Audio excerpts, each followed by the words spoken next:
siz kelganingizda qo'l oyoqda muzlash shikoyat bilan birga kelgandingiz. Qo'l oyoqda muzlash o'zidan o'zi bo'lmaydi. Reologiya yaxshi bo'lmasa, hozirgi holat bo'lishi mumkin. Modda almashinuv pasayishi ham bunga bog'liq bo'ladi.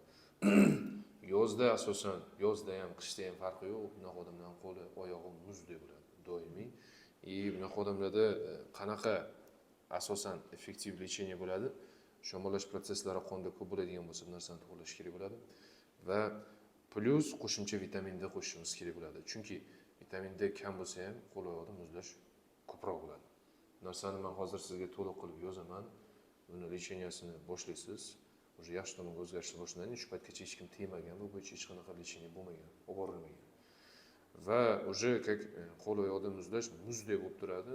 Sabab periferik kapillyar qon tomirlarida qaynash yaxshi bo'lmaganligi hisobiga.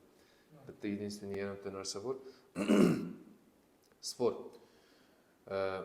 Biza dori darmon qilishimiz mumkin, yaxshi, bu bo'yicha hech qanday masala yo'q, lekin bu vaqtinchalik.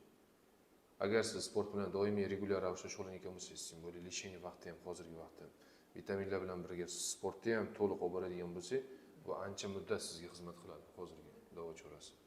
Buni to'g'ri to'liq olib borishga bog'liq. Siz o'zingizga bog'liq narsalar ham bor. Yozib beraman, shuni vaqtida olib borish kerak.